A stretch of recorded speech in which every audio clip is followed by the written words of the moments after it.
Hi there, and welcome to the podcast Life as a show intently focused on exploring and unearthing the details of professions and the people behind them.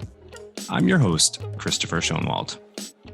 When you think of emerging technologies, whether they be centered on AI, 5G, fintech, blockchain, autonomous vehicles, smart cities, or otherwise, it's always exciting to let your mind wander and imagine what could be around the bend for you as a consumer or beneficiary to all this technological progress. However, have you considered what a wild ride it must be driving all of this? More succinctly, what would life be like as someone who helps shape, package, and deliver such tech to market? Well, in terms of our guest today, I could not imagine a better individual to help demystify many of these questions because, well, he is one of very few entrepreneurial forces of nature driving much of this innovation around the world and has been doing so for years. Alvin Foo could best be described as a tech savant who's leveraged his exceptional abilities, experiences, and intuitive thoughts to become a global social influencer when it comes to business and tech.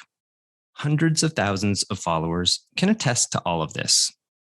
Thinkers 360, the world's first and largest premier marketplace for B2B thought leaders and influencers, has labeled Alvin as a top 10 global thought leader relating to digital disruption. Care to hear some of the reasoning for this esteemed status and label? Well, here are some highlights of his professional background over the years, including some of his current activities for you to chew on. And I stress highlights, by the way, because there are actually far more points than what I'll list off. Here goes. Google, head of mobile China.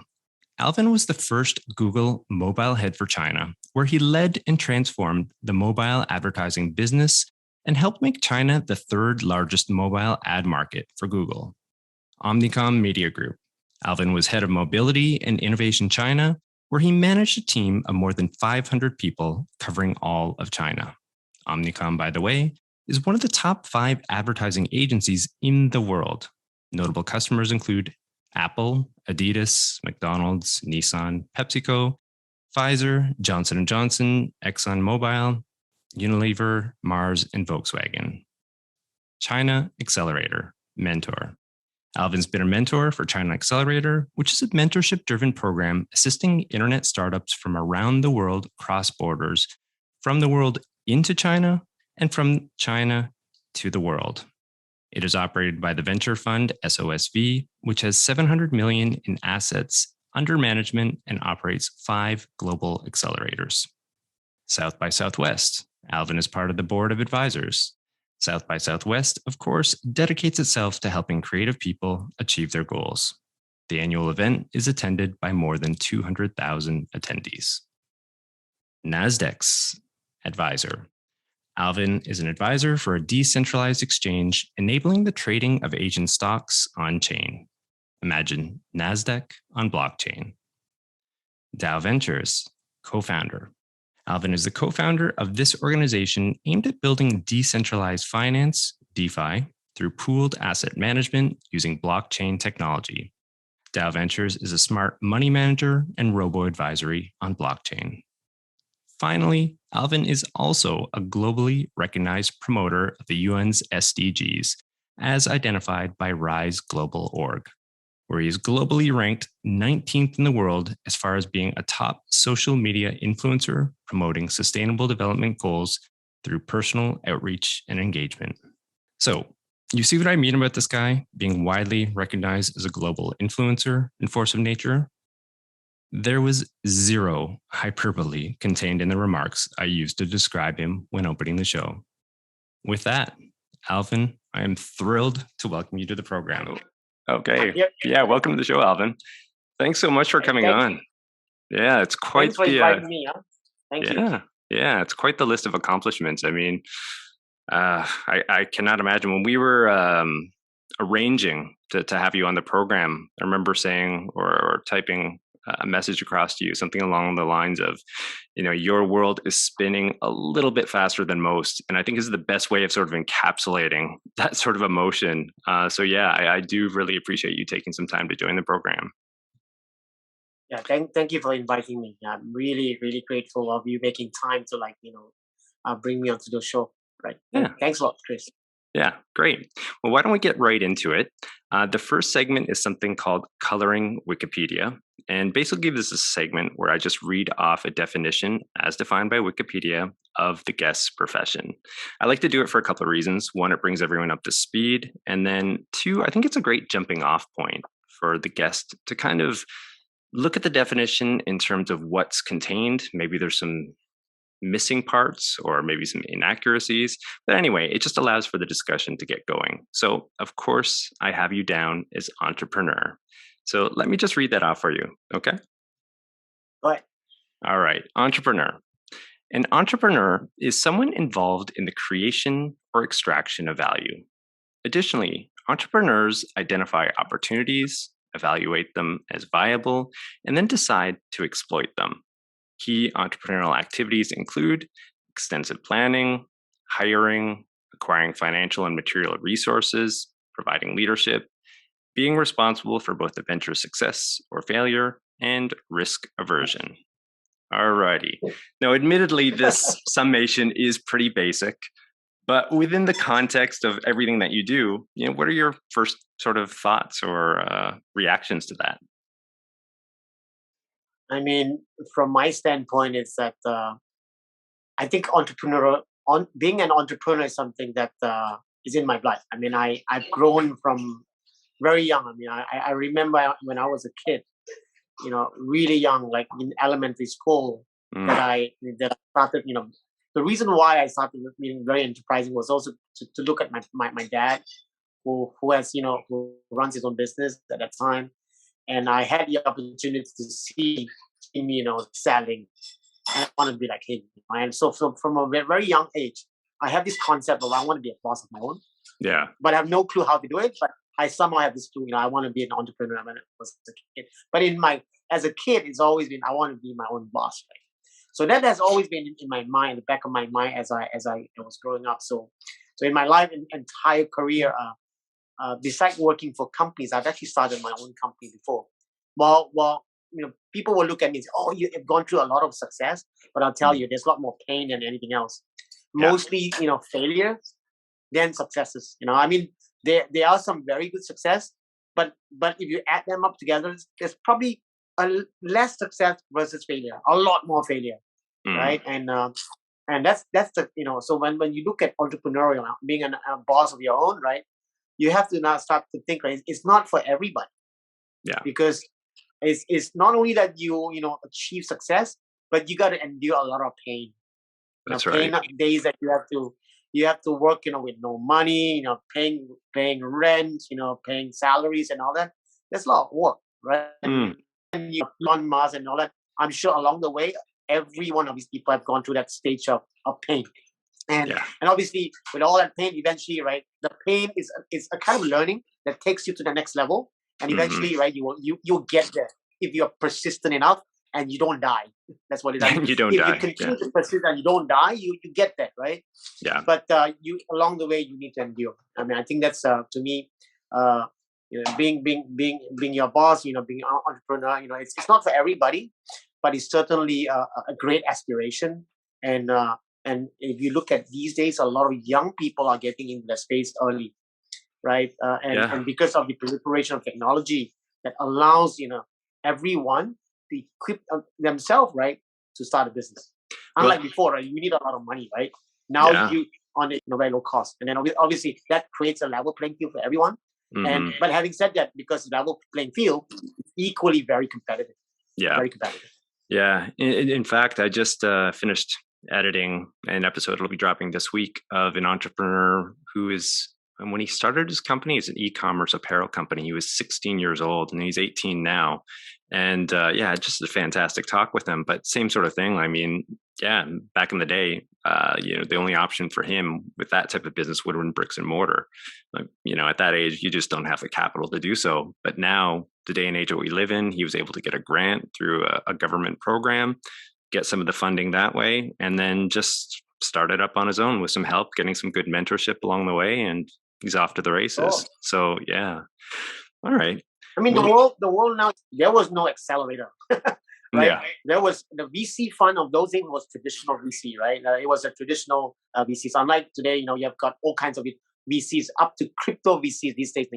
Those that invest into crypto and also Web 3.0, and also their accelerators and mentorship, right? Which in the past, you either you know it or your friends know it, or you're out of business. Or in those days, even creating a website cost you hundreds of thousands of dollars. Right. Exactly. Right? Yeah. Right. I mean, probably millions in those days. But now, even a kid could create one. Yeah. Right. Anyone who knows a little bit of, if you can access, the internet, you get everything. Yeah. Right. And you don't even need to spend a lot of money. I think that creates, right, a level playing field, and opportunity for anyone to embark, right, on the tech path. Yeah, completely agree.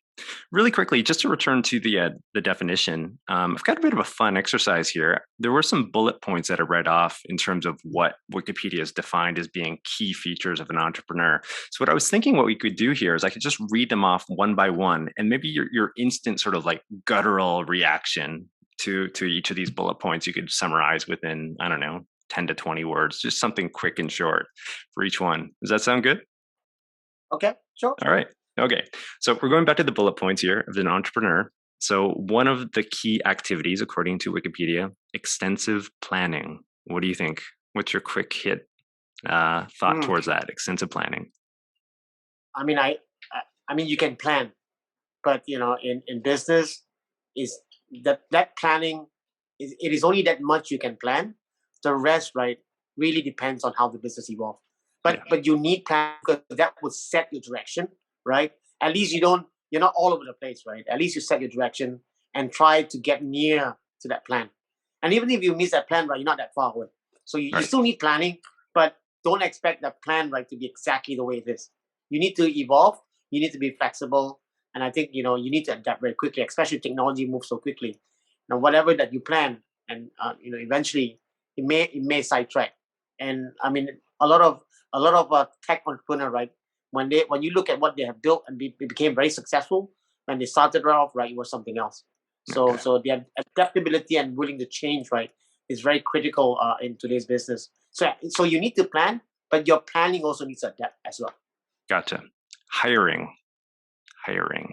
What do you think there? Well, hiring, I mean, from my standpoint, is that it's probably one of the hardest things, right? Now it sounds easy because, like, if you have the money, you can find the right person, but hiring really, really tough.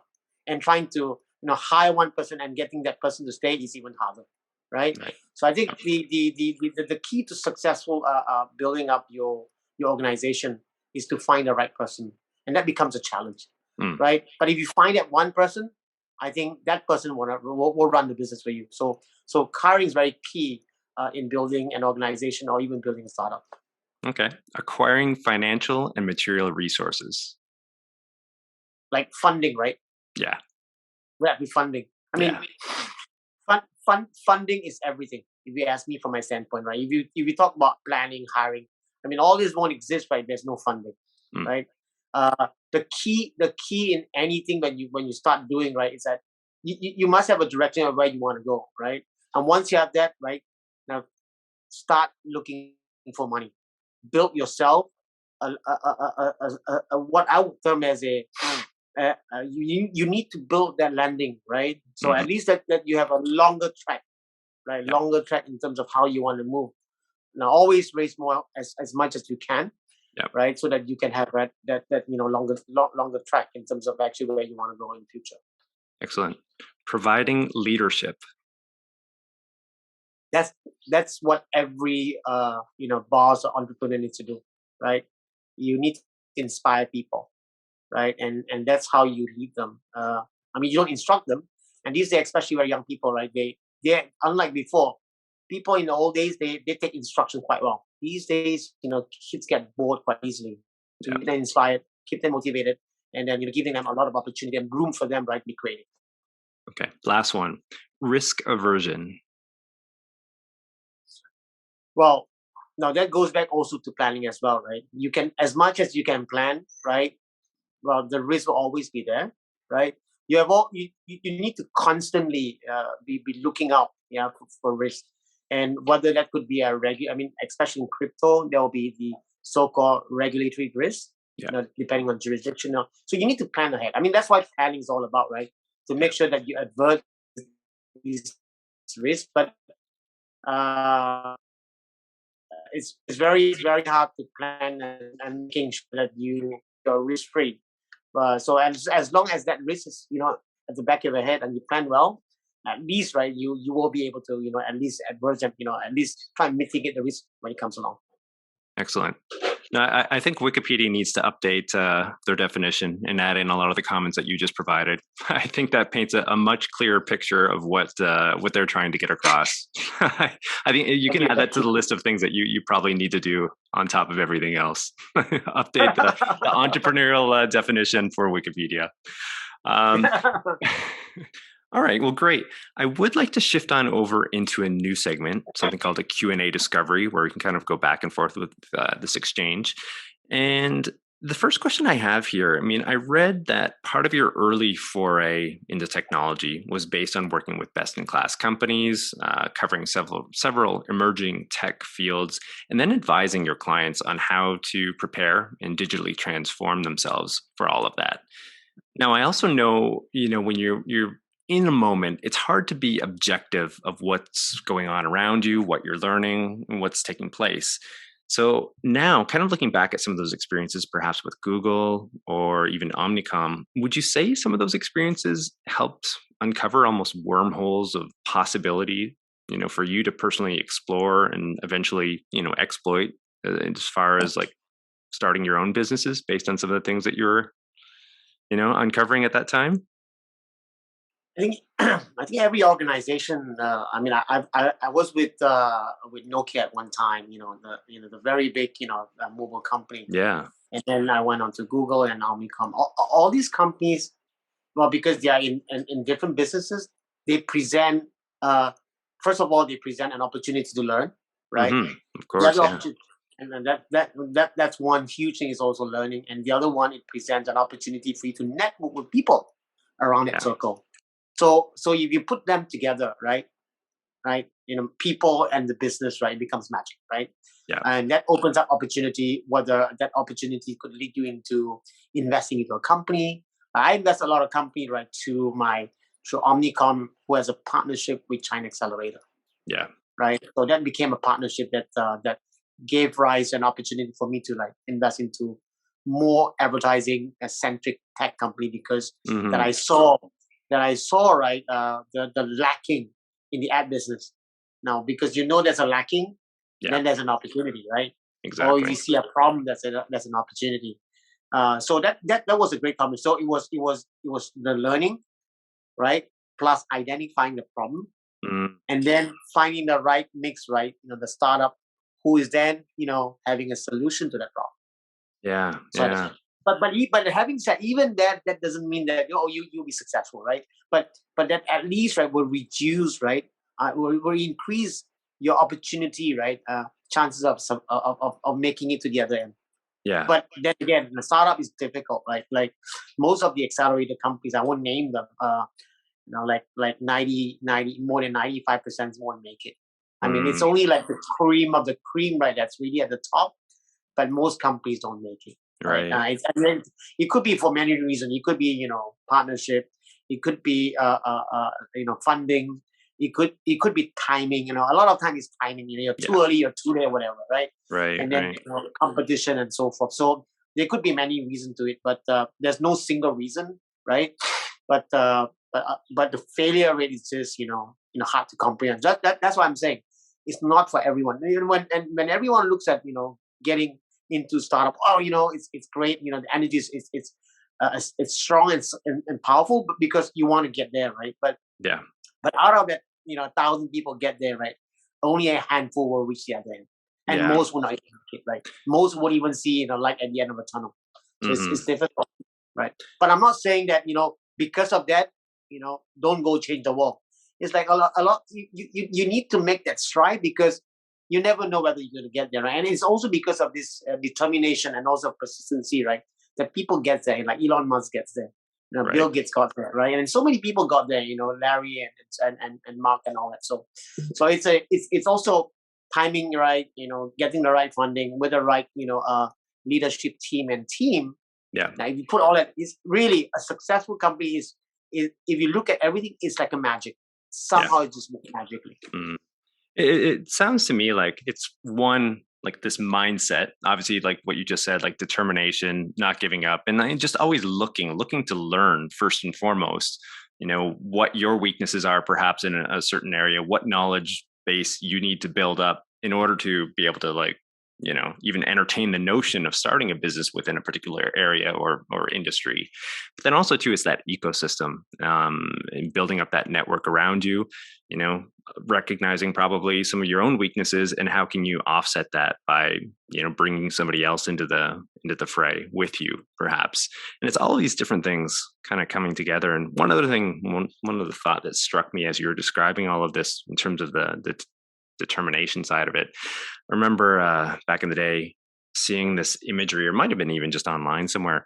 You've probably seen this as well, where it's just like a small little picture of a guy with a pickaxe and he's just mining away, digging. He's been at it forever. You can see this pathway that he's created.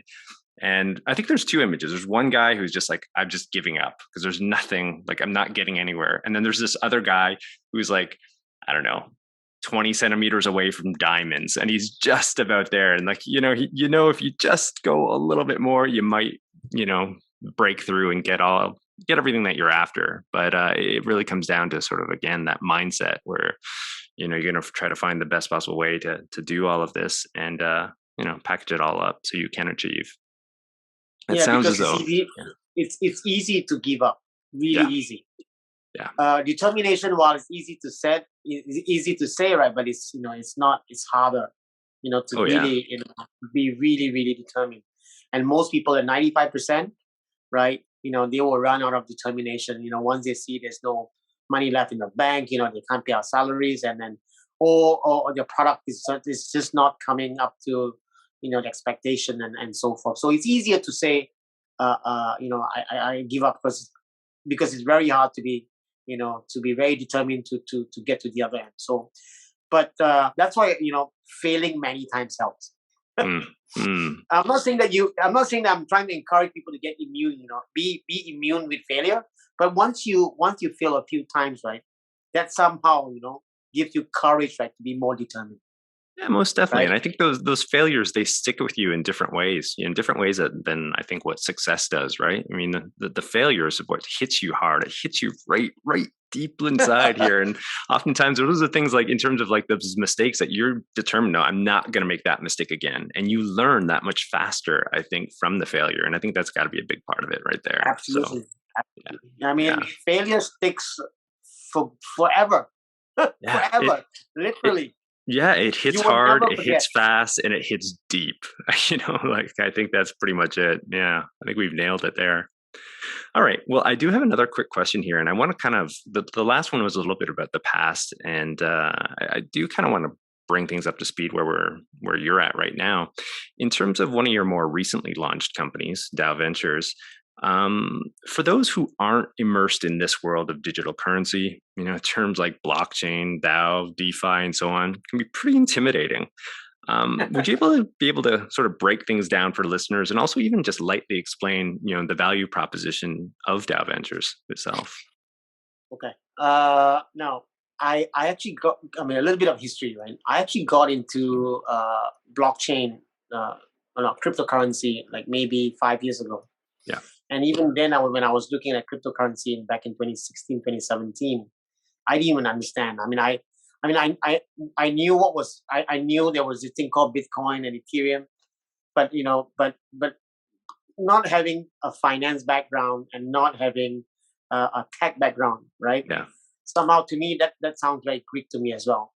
But what fundamentally changed was the fact that that I saw the growing need for a so-called stock value, right? I mean, when you look at what was Bitcoin several years ago, that was worth almost nothing, and you can buy like a pizza for 10,000, Bitcoin versus now, and then how that has transformed. And for several years, people look at it and say, think this is a Ponzi, Yeah. right? This a scam. There's or some Ponzi skepticism there for sure. Yeah. Lots of skepticism, right?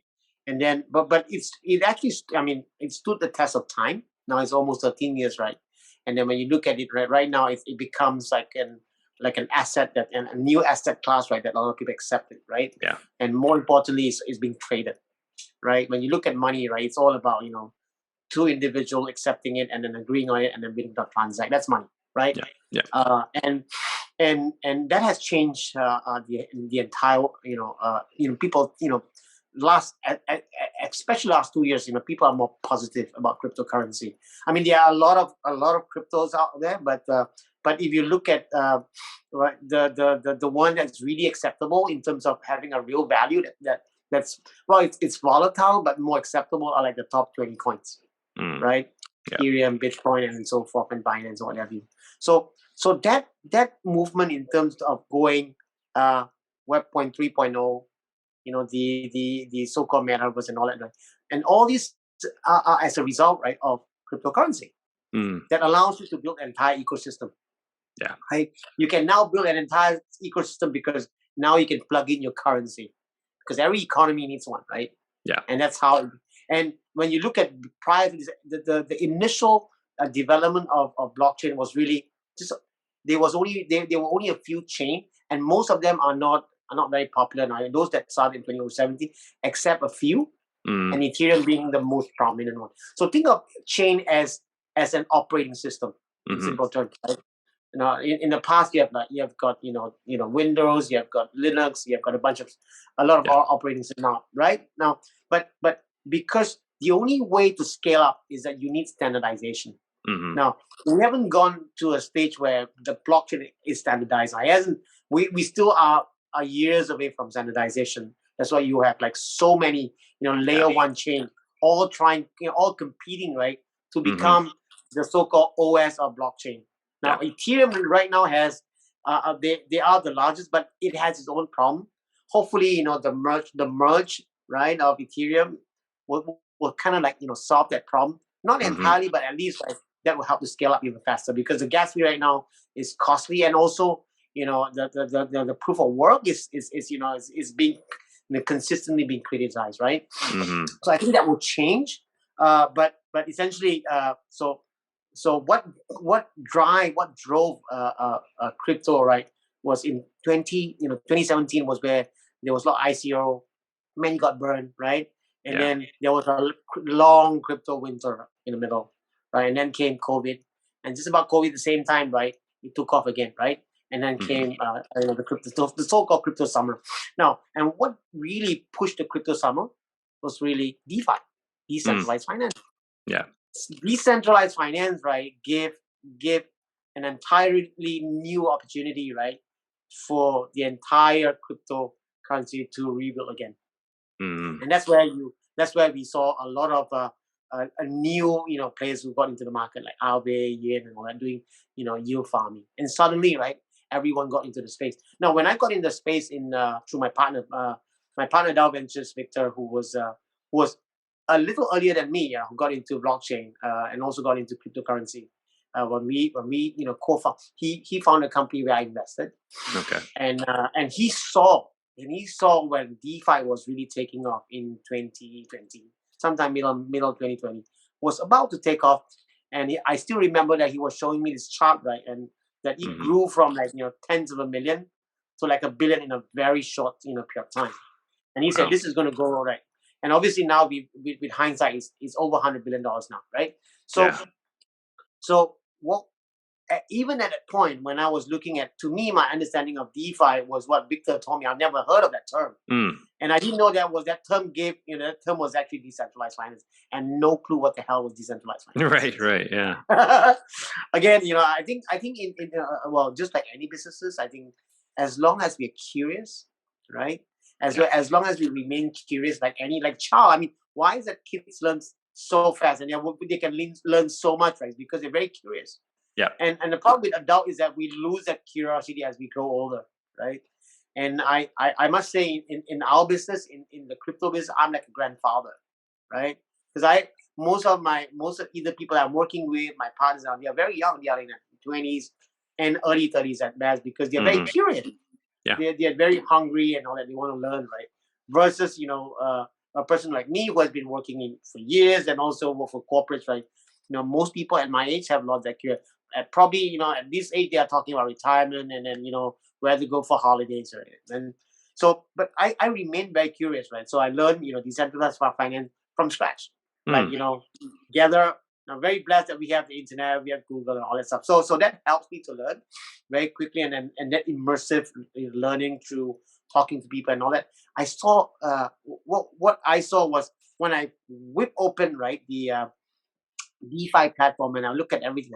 I saw two problems that gave rise to DAV Ventures, and the two problems was one was like, God, it is difficult for any average Joe on the street, right, to invest in DeFi, because like, wow, it's lots of opportunity, lots of money, but how the hell do you invest in it, right? Right. So the learning curve is very steep, even for someone who has got crypto, who understand who have even bought Ethereum and Bitcoin, would even like in 2020, like you would not have a clue how to invest in DeFi. So number one, so a lot of problem in investing in DeFi. And number two, even if you know how to invest in DeFi, the next problem is that how do you know what we talked about risk aversion earlier, right?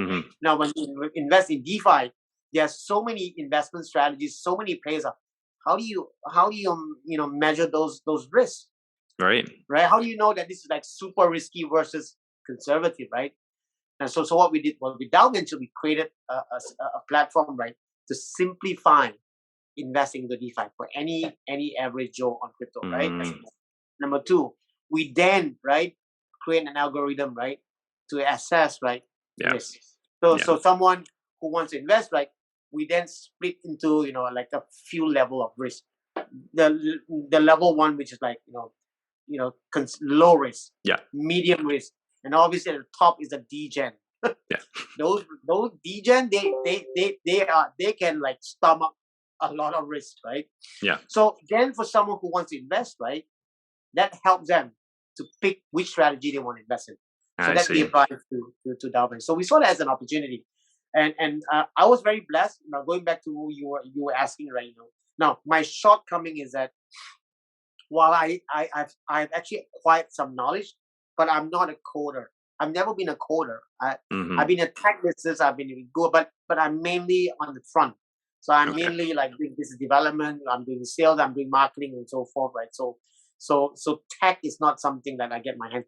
But my partner, kind of like my partner in crime that has all that that I don't have, right? And obviously now he's not an entirely coder himself. While he knows how to code, but at least what he understands it from a product development. So he's a product guy. And what we did was we then gathered someone who could do coding. There you go. There you are. There you are, right back to that definition of entrepreneurship, right? Yeah, I guess Wikipedia wasn't that so far off. Some of those key.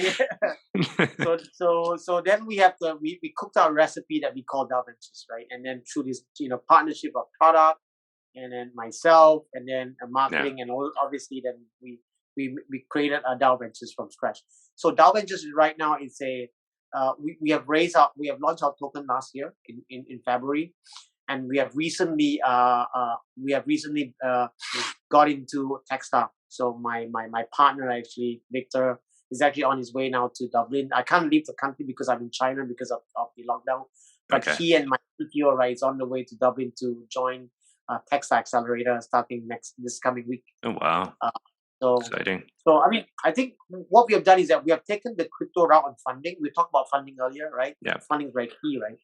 So we have raised some money to do some product development and testing and whatever you on crypto. Right now we want to go the equity route as well because we're pivoting. So when you look at the business, what we planned initially versus what we're trying to go around, because initially we thought retailer is great because we can capture that money. The problem with retailers is that there's no loyalty. These are degen. They will move their money all the time, right? Wherever it's right. Exactly. And they will move their money depending on what's hot and what's not, right? And then what we want to pivot is we want to tackle those who have got big money, right? And these people don't leave you, that easily, because these are the funds, these are the family offices. So we want to pivot right to institutional, where we can help them, because the institutional, we think there's a lacking, because this is an area which is very new to them, right? Yeah. And what we can do is that we can provide scalable, smart contract to invest in DeFi, and at the same time, but we can also customize. Like they want to can you build an entirely investment strategy that just look into metaverses? So I can create an ETF, that really create a basket, right, of all the top crypto metaverses, right, that is actually has a crypto in the basket, and we can create them and we can customize for the institutional investors. Wow. And they will stay for a longer period, and we can collect more money, right? Yeah. I think that's a way to go, right? But when we were planning for this, we thought retailer was the right way to go. So again, planning is great, but if you look at it, the direction is we're still trying to get to that same space, but with a different kind of a customer base approach, essentially. Right. Yeah, different approach. It's interesting. Yeah, in terms of the planning, business plans themselves, I always kind of consider them as like a living, breathing sort of organism unto themselves, right? They're always shifting and changing, and depending on the circumstances, depending on the context. I mean, what you just illustrated is a perfect example of that.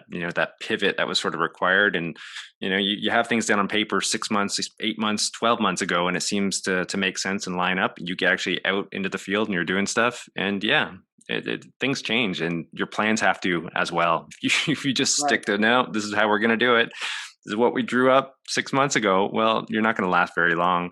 And keeping those plans, flexible enough, malleable enough to be able to adapt and change to the circumstances, and to your own knowledge that catches up, once you enter the industry itself, right? So, no, I think that illustrates a really strong point. One other thing I'd like to add too that struck me is that when you were explaining, at least initially, the reason for getting into or launching DAV Ventures, you saw this problem of it being incredibly complex and really difficult for consumers to actually get into, say, DeFi. But there we go again, right back into entrepreneurship.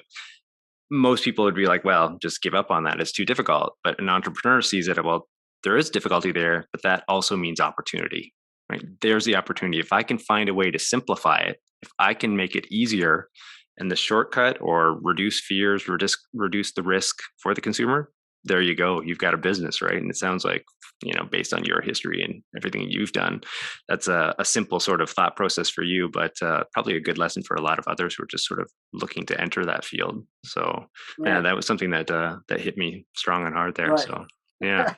I mean, I always look at the problem as an opportunity. Yeah. Now, because you have to. In every problem, like a lot of people complain about COVID. Yeah. But those people who saw COVID, right, as a big problem, they also built a very big company. Like Zoom is one. I mean, we're using a product called Zoom, right? Yeah. Became very big out of COVID-19, right? So right.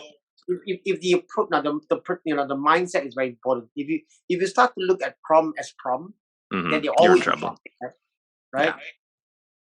Yeah, totally. I totally see it in the reverse. Yeah, I think it's better to see in the reverse.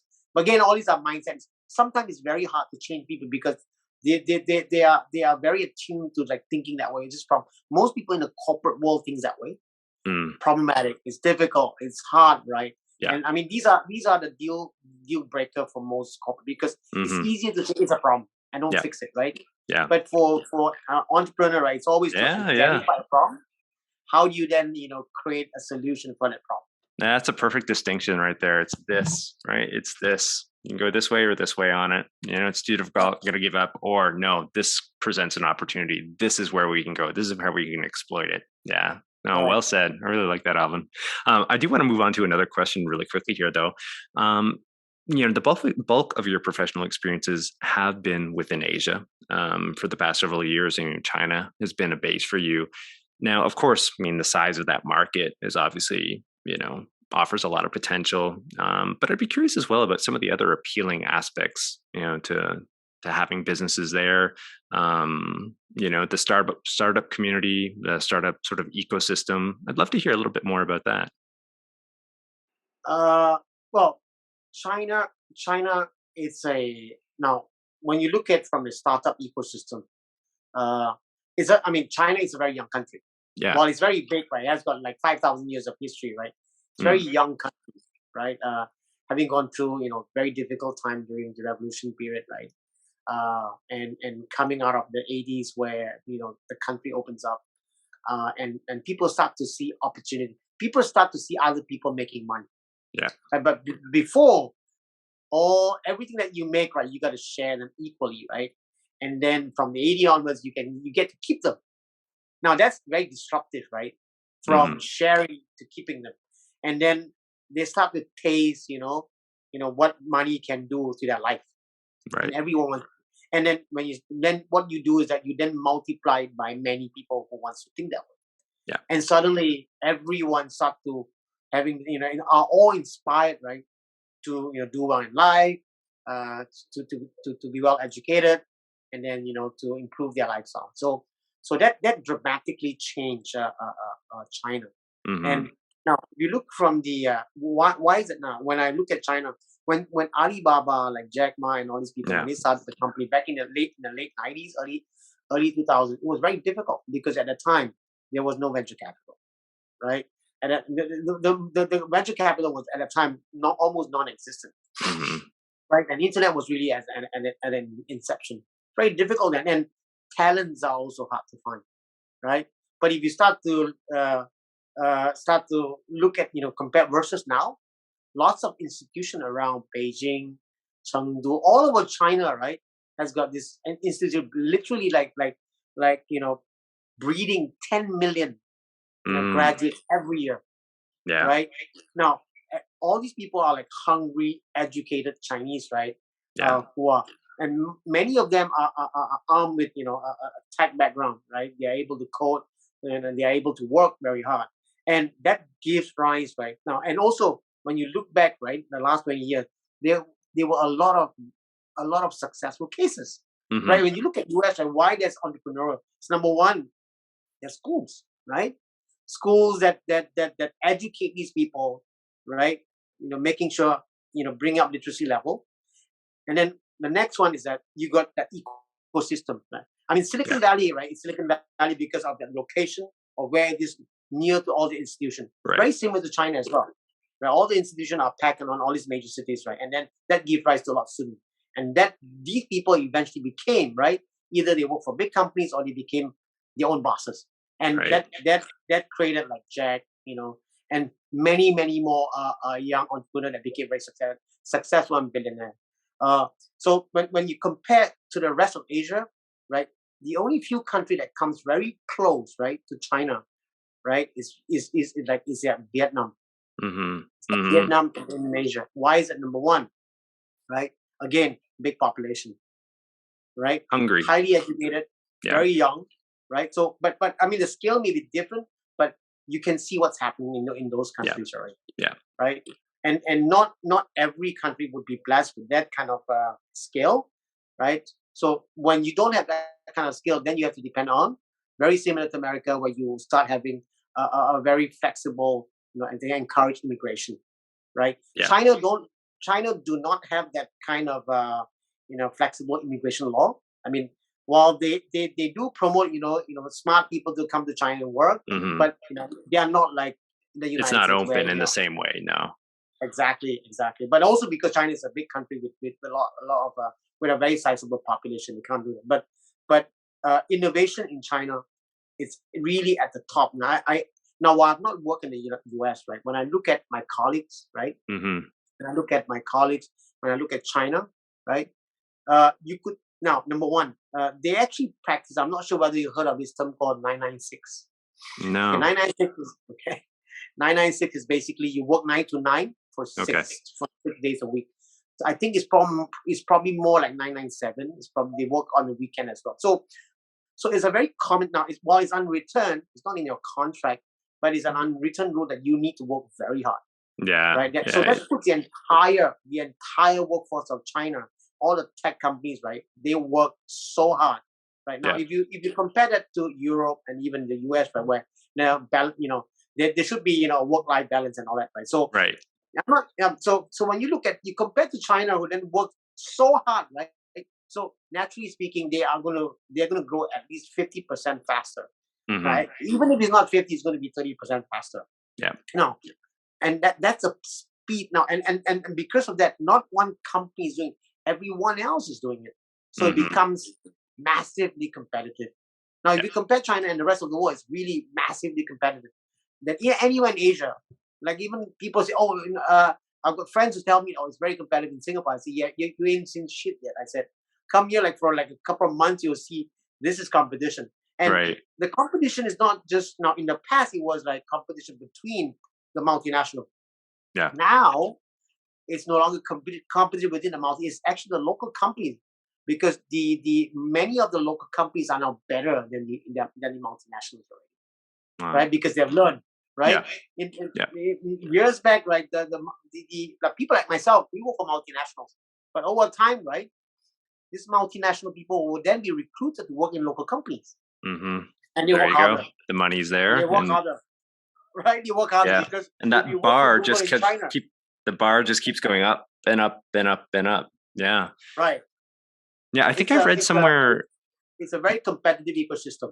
I think I read somewhere as well, comments from you in researching for this talk, that one of your thoughts was that it's not going to be too long before a lot of this technology from China is going to be exported into some of these neighboring Asian countries as well, like Singapore, like Malaysia, and you're going to start seeing that spread in terms of, a lot of that technological prowess being, taken advantage of in a lot of respects. So exciting times there. And, your work with China Accelerator, obviously the funds over 700 million plus in assets, for some of those accelerators, like obviously that's no joke. And with an environment like that, and with that hunger within the population to succeed, that drive essentially, yeah, certainly, we can expect to see, I'm sure, a lot of technological, advancement coming out of that country. We already are, of course, right now, but even more so down the line. So yeah, exciting. Exciting. It And it is. must be It exciting is. for you to be part of that, being a mentor in those programs like that. The things that you must be coming across must be just feeding that curiosity and that learning, that drive for learning that we've already spoken about. So it must be quite enjoyable in that respect for you. Definitely. I mean, you get to work with some of the smartest people, Yeah. right? And most of these people are very young, and they are in the mid-20s to like at most like early 30s. Yeah. Young, hungry, Yeah. and they all want to be the next Alibaba, the next Tencent, Right. Right. and because there are already a lot of very successful companies in China. Yeah. That they can be inspired by this Yeah. company. That They're modeling. I could be Just one of them. modeling. Yeah. Yeah. Exactly. They are great role models. Yeah. It sounds like an exciting ecosystem to be part of, no doubt. Okay. I have another question here as well within the segment. I once read that one of your favorite quotes comes from a comedian, George Carlin. Now, let me just read this off for you and for the listeners. So here goes. Life is not measured by the number of breaths we take, but by the moments that take our breath away. So here's my question. I'd love to know whether that sentiment or like what that appeal of this quote is based on, like the personal or the professional side of things for you. It's more personal, Okay. right? It's very personal. I mean, sometimes in life from my perspective, yeah, is that it's a lot of time you think it's very long, right? Yeah. But if you think about it, and I mean, I used to think that life is long, but after graduation and now, like it's almost 30 years already. Yeah. Now you can guess my age, right?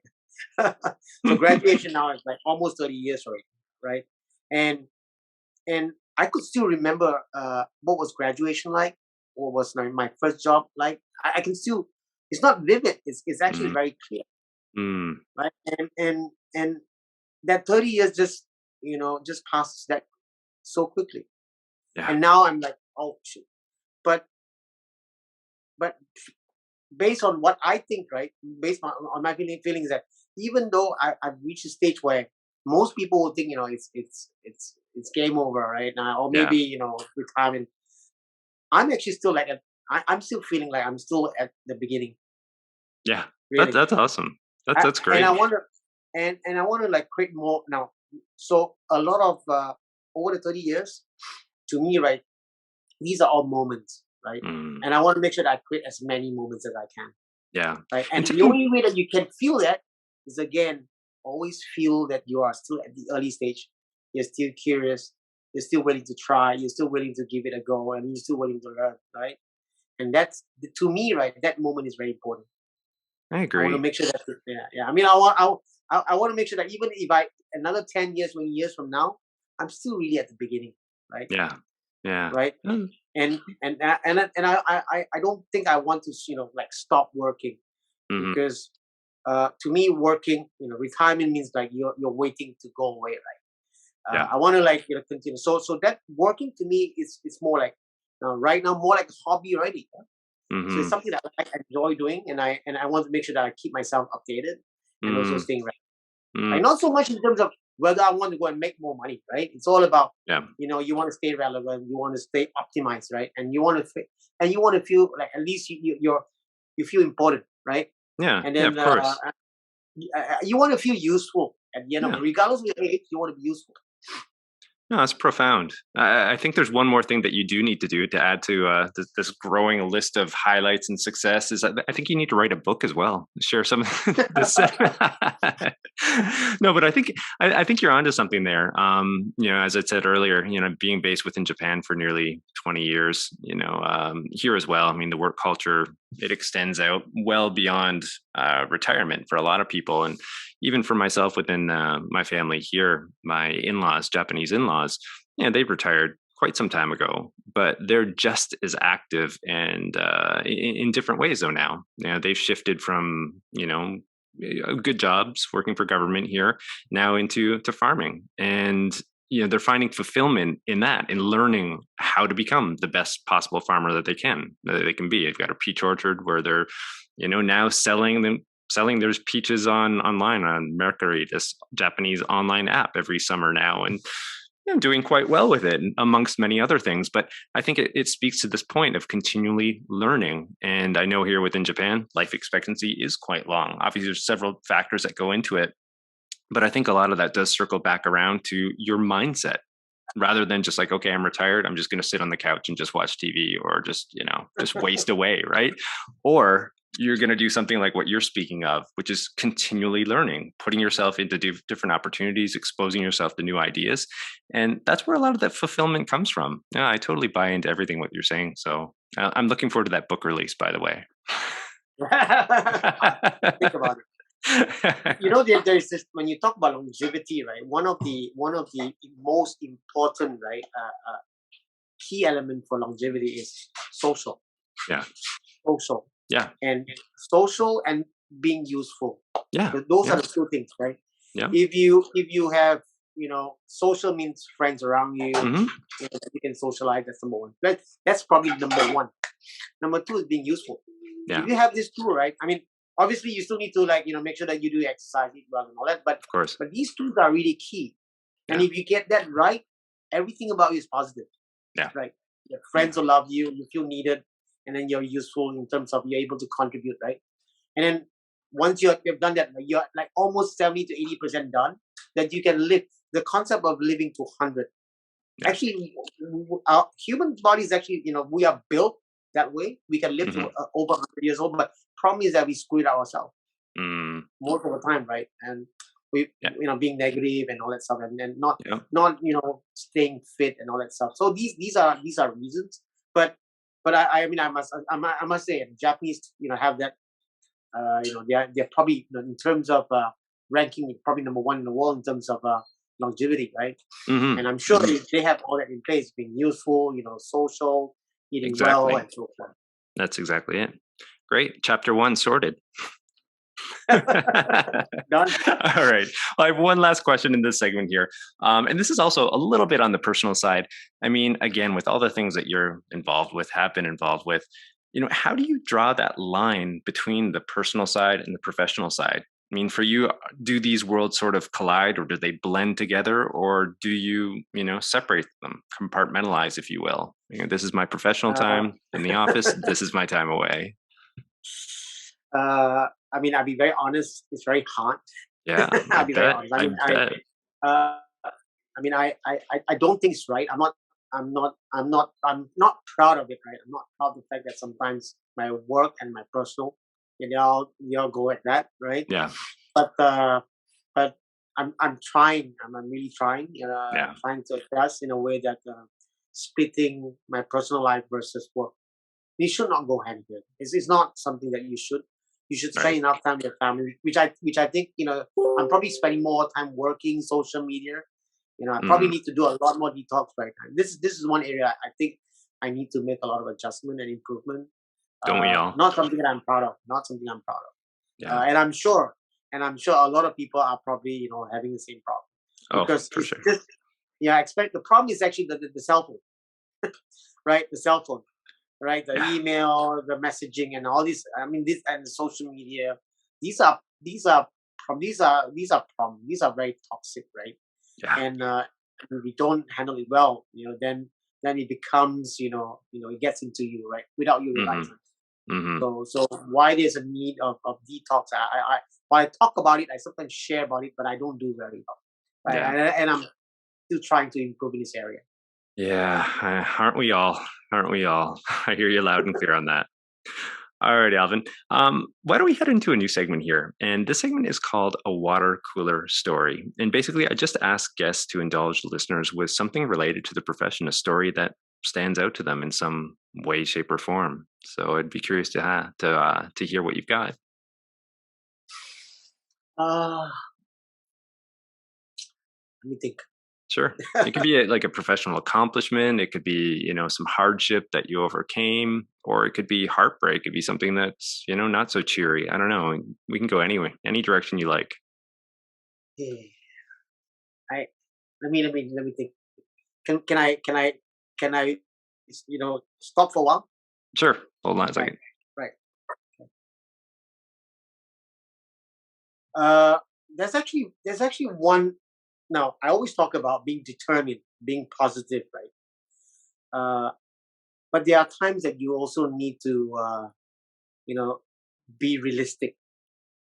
There was one instant, there was one occasion in my life in the 90s, where I my it was actually the optimism that kills me. Mm, Wow, it's the mm, optimism that kills me.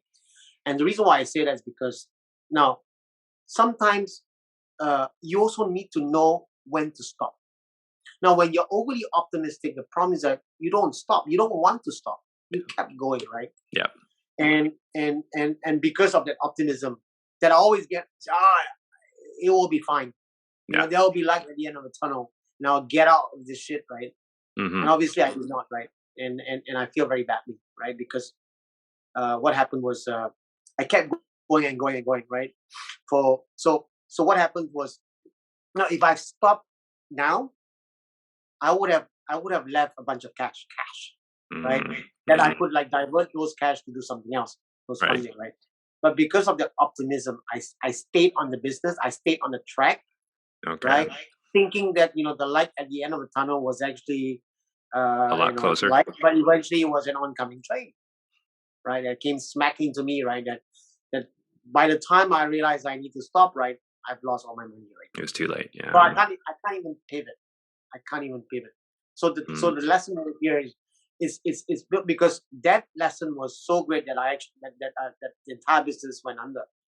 Right. mm, The learning was, now you need I mean, you need to be positive and optimistic, but at some point you got to know, right, when to say no, or when yeah. to drop it out, because there's one thing that you can't bet. You can't bet on an outcome Yeah. when you do not know what's the outcome, Yeah. right? And when it's not clear to you the outcome, being optimistic is just being stupid. Hmm. Hmm. I've been there, right?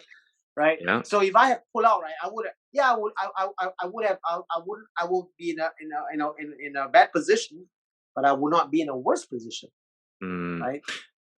Yeah, I think again it kind of circles back around to our definition, Wikipedia. I mean, I think the reference to planning there to a certain extent, right? I mean, like the more that you can expose yourself to knowledge within whatever industry that you're built within, that you might be a little bit more objective, perhaps, about the stone cold hard facts of where you're at, what the industry is presenting you with right now in that particular moment, whereby you can sort of like, I don't know, gauge your own optimism and measure that against like the cold hard reality of like, well, this is the environment I'm in right now, and this is the circumstances I'm faced with, the situation I'm faced with. It doesn't matter how optimistic I'm in this particular moment if this is what's going on around me and this is what I have available in terms of my own resources. It just doesn't make sense anymore. So in a way, maybe it does kind of come back around to that, where like the more you can arm yourself with that type of knowledge and awareness, then it allows you to kind of at times override that optimism, because of course you don't want to be doing that too often. It's oftentimes one of the biggest tools for an entrepreneur is to keep that optimism alive and well and healthy. But your story illustrates that if you go overboard with it, well, it could get you in some danger. And that's a really poignant sort of take on things. And it's not one that you hear very often, I don't think.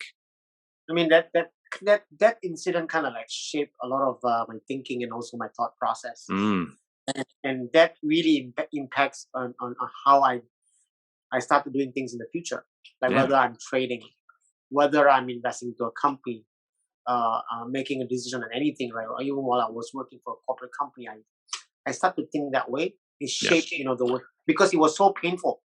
I mean, I went broke, right? So it was really, really painful.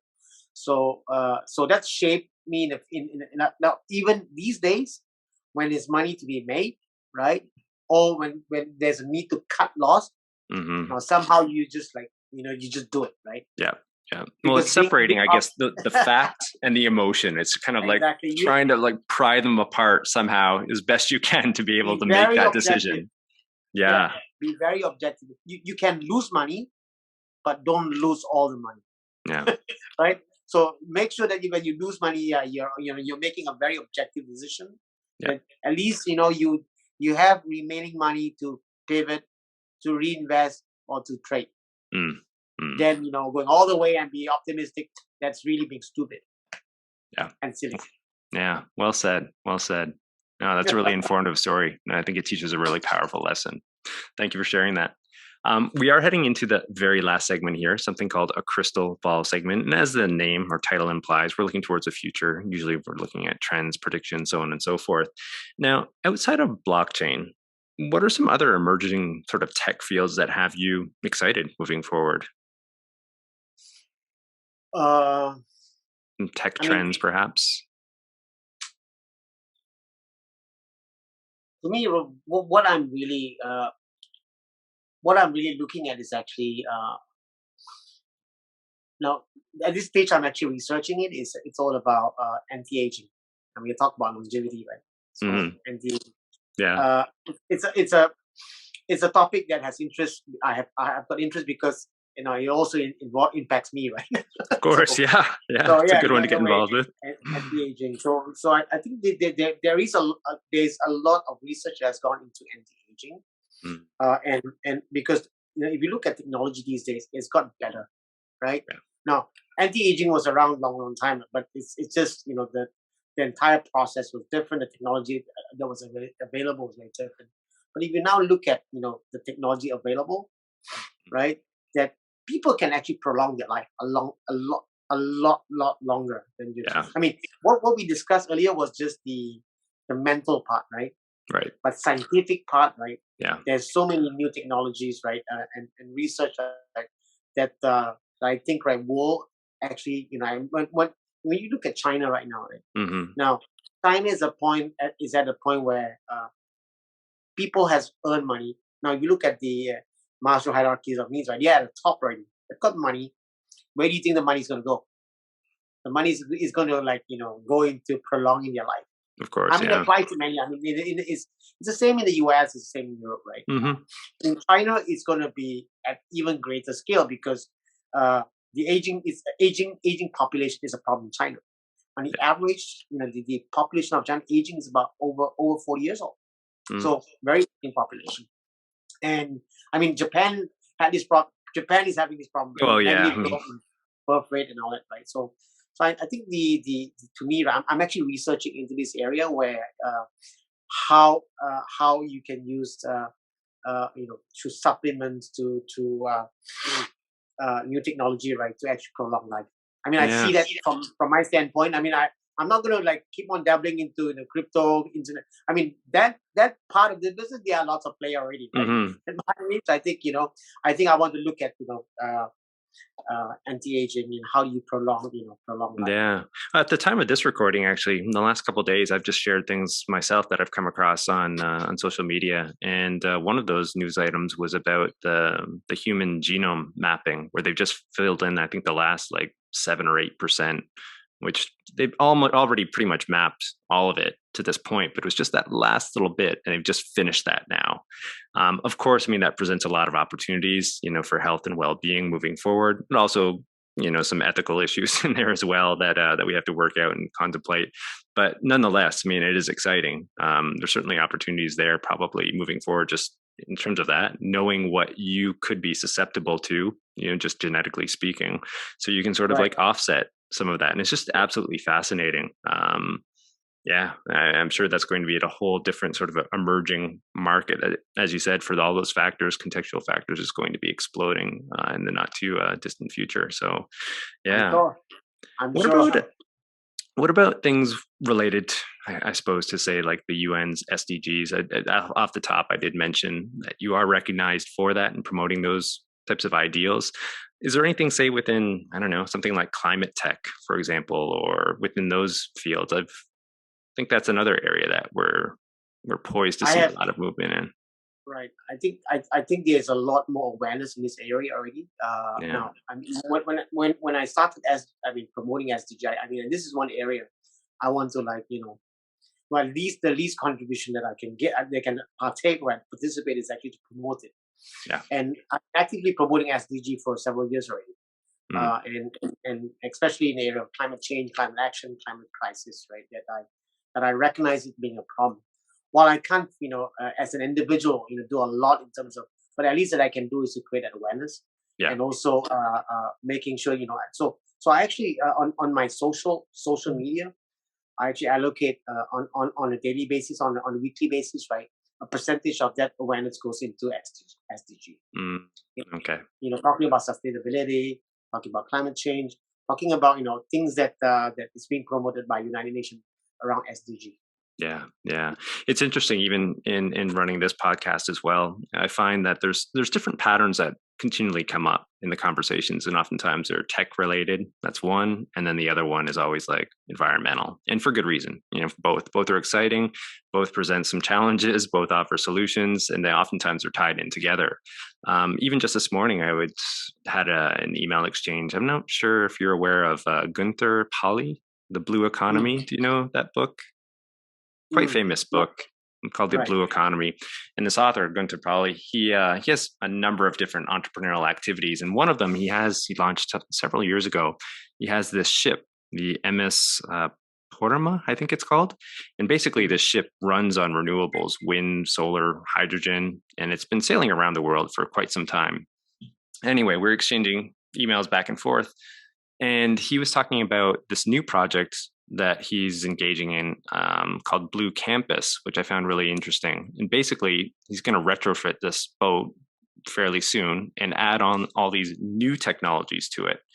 And while it's on land, he's going to invite engineers and students from around the world to study all of these technologies and then put it out, experiment with it. The ones that are successful, these technologies, they'll then utilize that and allow entrepreneurs to take it and then disseminate that information, put it into markets that will hopefully, create positive change within the environment. So this application on the boat, for example, using bubbles in the water for fishing might be applicable in different economies or different markets around the world eventually. And it was just really interesting. It was a fascinating take in the sense that I think we're starting to see this transition from, individuals and companies and organizations that it's like profit, shifting more towards like, well, yeah, profit's still important. It's always going to be, but how can I also leave a positive impact on the world around me at the same time? And I just found that model to be really interesting. And yeah, something obviously worth sharing for one, but then also two, probably to keep tabs on. I think that's something we're going to be seeing a lot more of. Yeah. Your thoughts on something like that?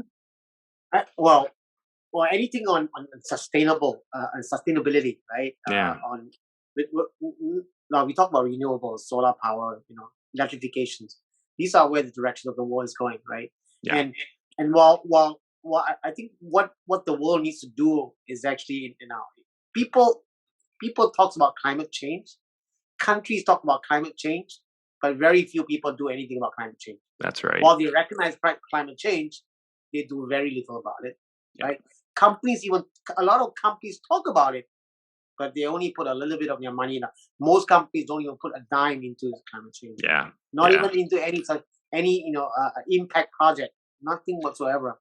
But they talk about it a lot, right? Yeah, they put it sometimes into their CSR initiatives, but it's just for the sake of doing it, just to have it in the brochure. But you're right; it's almost whitewashing the issue. I think that term is called greenwashing, right? Yeah, that's it. Greenwashing. I mean, a lot of companies are very good in greenwashing. Wow, they talk about their effort, but if you look at in relation of their efforts and also money spent, tiny, right? Absolutely tiny. So one of the reasons is that I continue to push a lot of this stuff, right? And sometimes I tag companies. I wonder, someone who talks about greenwashing, I'll tag them and I say, are you doing enough? Right. Would this money that have gone into advertising would have been better spent elsewhere? In really driving climate change or sustainability, or even in renewables. I think a lot of companies are not doing enough. Mm-hmm. I think a lot of companies need to do more, right? Otherwise, it's just going to be, just talk, which is the most common thing among countries, leaders, and also countries and companies.